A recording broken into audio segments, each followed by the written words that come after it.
روم کا آسمان سرخ تھا، سورج کے شعلوں میں لپٹا ہو، رومن خوابوں کی پہلی کرن تھی، اور زمین پر ایک لڑکا کھڑا تھا، آنکھوں میں کیسر بننے کا خواب لیے۔ اس لڑکے کا نام تھا جولیس سیزر۔ وہ ایک غریب لیکن باعزت گھرانے میں پیدا ہوا۔ اس کا خون روم کے قدیم بادشاہوں سے جا ملتا تھا۔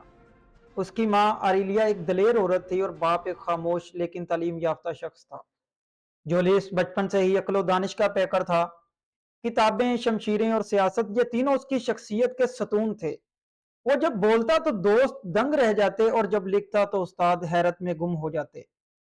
جوانی میں قدم رکھتے ہی جولیس کو پہلی بار جنگ کی مہم پر بھیجا گیا۔ وہ تھا تو ایک سپاہی، مگر اس کی آنکھوں میں جرنل بننے کی چمک تھی۔ ناظرین، پہلے ہی مارکے میں اس نے دشمن کے کیمپ پر اکیلے حملہ کر کے ان کے جھنڈے کو گرا دیا۔ روم نے ایک نئی امید دیکھی۔ اس جنگ میں اسے پہلا زخم بھی لگا، مگر زخم اس کے لیے ایک اعزاز تھا جو اس کے دل میں روم کے لیے محبت کی مہر لگا گیا۔ جنگی فتوحات کے بعد وہ روم واپس آیا، مگر یہاں میدان جنگ نہیں، میدان سیاست تھا۔ جولیس نے جلد ہی محسوس کیا کہ روم کی سینٹ سچائی سے خالی ہے۔ جھوٹ، کرپشن اور طاقت کی ہوس ہر طرف پھیلی ہوئی تھی۔ اس نے زبان سے وار کرنا سیکھا، دلوں کو جیتنا سیکھا اور عوام میں مقبولیت حاصل کی۔ جولیس کی مقبولیت دشمنوں کے لیے خطرہ بن گئی۔ سینٹ کے چند بزرگ سیاستدان، خاص طور پر کیسس اور پروڈس، ان کے خلاف خفیہ سازش کرنے لگے۔ وہ جانتے تھے کہ اگر جولیس اقتدار پر آ گیا تو ان کی بادشاہت نما سیاست ختم ہو جائے گی۔ انہوں نے دوستوں کو دشمن بنایا، جھوٹ پھیلایا اور عوام میں شک و شبہ پیدا کرنے کی کوشش کی، مگر جولیس کا جادو اب بھی قائم تھا۔ جلد ہی جولیس نے گال فرانس کی طرف اپنی نظریں مرکوز کیں۔ گال کی فتوحات نے اسے روم کا سب سے بڑا جنرل بنا دیا۔ ہر قلعہ اس کے قدموں میں جھکتا گیا۔ اس کے لشکر کے جھنڈے گال کے ہر شہر میں لہراتے گئے۔ لیکن ان فتوحات کے ساتھ اس کی طاقت میں بے پناہ اضافہ ہوا۔ ناظرین، روم کے سیاستدان خوف زدہ ہونے لگے کہ ایک دن جولیس بادشاہ بن جائے گا۔ جولیس سیزر نے گال کی فتوحات کے بعد روم واپس آ کر اپنی طاقت کو مزید مستحکم کیا۔ اس کی مقبولیت نے اسے روم کے متعلق العنان حکمران بنا دیا۔ اب سینٹ کی حیثیت محض ایک رسمی ادارہ رہ گئی تھی اور جولیس کا اثر و رسوخ روم کے ہر گوشے تک پہنچ چکا تھا۔ اس کی آنکھوں میں صرف ایک ہی مقصد تھا، روم کو ایک عالمی سلطنت میں تبدیل کرنا۔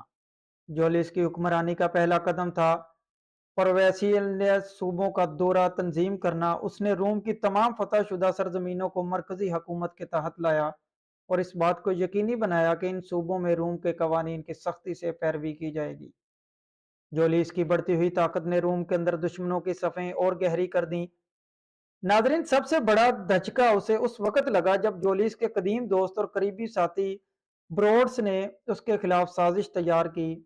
بروڈس، جو کہ ایک عالی مرتبہ خاندان سے تعلق رکھتا تھا، سوچا کہ اگر جولیس کی حکمرانی قائم رہی تو روم کی آزادی ختم ہو جائے گی۔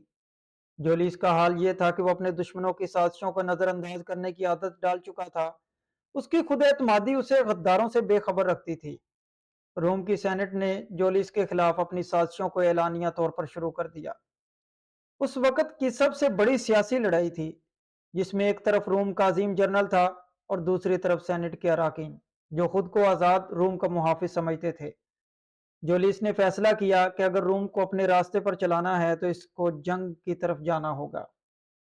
اس نے بمبئی اور کراسس جیسے اپنے سیاسی حریفوں کو شکست دی اور اس کا مقصد ایک عظیم روم بنانا تھا جس میں وہ واحد حکمران ہو۔ اس دن جولیس نے روم کے اندر ایک تاریخی اقدام کیا۔ اس نے اپنی فوج کو سینٹ کے اجلاس میں لے جا کر سیواس خود مختاری کا اعلان کیا۔ ناظرین، اس کے بعد اس نے سینٹ کے ارکان کو برطرف کر دیا اور اپنی حکمرانی کا آغاز کیا۔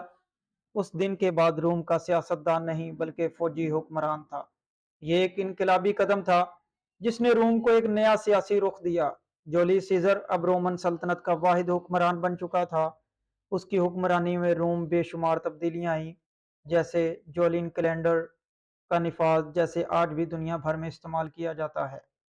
جولین مضبوط ہوتی گئی، لیکن روم کے سینٹ میں موجود کچھ لوگ اس سے خوف زدہ تھے۔ یہ خوف تھا کہ بادشاہ بن جائے گا اور روم میں جمہوریت کا خاتمہ ہو جائے گا۔ اسی خوف کی بنیاد پر ان سینیٹروں نے ایک نئی سازش تیار کی۔